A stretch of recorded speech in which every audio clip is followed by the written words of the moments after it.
मी मंजू भोसले सावंत मंजूस मेजवानीमध्ये पुन्हा एकदा तुमचे मनापासून स्वागत करते। रमजान सिरीज आपण चालू केले, आज त्याचा 5वा दिवस आहे। आज आपण बघणार आहोत खमण ढोकळा। खमण ढोकळा हा जो बनतो तो चण्याच्या डाळीपासून फर्मेंट करून बनतो। ढोकळा वेगळा आणि खमण वेगळा। तर आता सुरुवात करूया आपल्या आजच्या रेसिपीला। आपण इथे एक बाउल घेतला, त्या बाउल मध्ये आपण 200 ग्राम चणा डाळ घेतले। त्या चणा डाळ आपण 2 ते 3 वेळा स्वच्छ अशी पाण्याने धुवून 3 ते 4 तास आपण भिजत ठेवूया।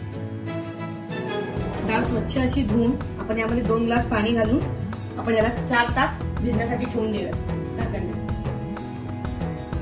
4 ते 5 तास आपण चणा डाळ भिजत ठेवली होती, तुम्ही बघू शकता मस्त अशी डाळ फुगले। आता आपण थोडं पाणी घालून मिक्सर मध्ये बारीक वाटून घेऊया।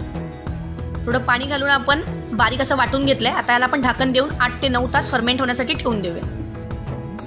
8 ते 9 तास झालेले आहे, तुम्ही बघू शकता किती मस्त असं पीठ आपलं फर्मेंट झाले, किती छान अशी जाळी आली आपल्याला। आता यामध्ये आपण बाकी सगळे इन्ग्रेडियंट घालून घेऊया। यामध्ये आपण चिमूटभर लिंबू फुलाची पावडर घातली, आपण 2 ते 3 चमचे शेंगदाणा तेल,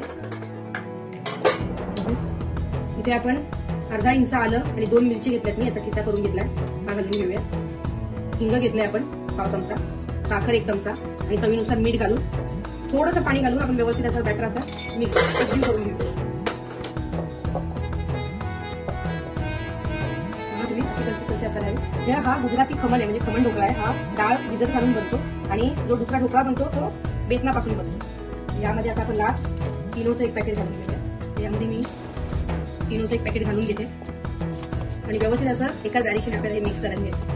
व्यवस्थित असं बॅटर आपलं रेडी आहे, आपण इनो मिक्स करून घेतलाय। आता इथे मी एक ग्रीसिंग ट्रे घेतलाय, म्हणजे केक मोल्ड आहे, त्यामध्ये मी हे बॅटर पोर करून घेते। मला 2 बॅच मध्ये करावं लागेल, त्यासाठी मी हा स्टीम न करता मी ओव्हन मध्ये याला बेक करून घेणार आहे 120 डिग्री वरती 40 ते 45 मिनिट।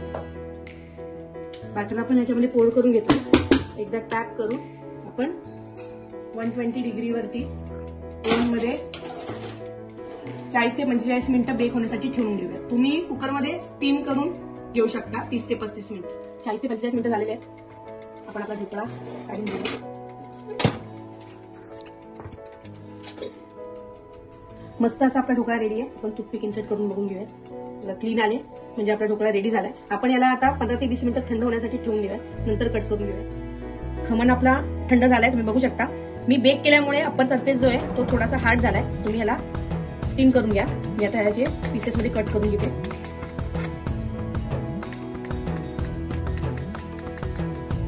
आपण फोडणी बनवून घेतोय, त्या आपण 1 ते 2 चमचे तेल घालून घेऊया। तेल आपण तापण्यासाठी ठेवून घेऊया। तेल आपलं तापले, त्यामध्ये आपण 5 चमचा मोहरी, 5 चमचा जिरे, 10-12 कढीपत्त्याची पानं, तसेच चिमूटभर हिंग व्यवस्थित असं एकजीव करून गॅस बंद करून घेऊया आणि ही फोडणी आपण आपल्या खमणवरती घालून घेऊया। ढोकळा करताना आपण फोडणीमध्ये पाणी घालतो, पण खमणच्या फोडणीमध्ये आपल्याला पाणी घालत नाही। आता ही सगळी फोडणी आपण खमणवरती घालून घेऊया।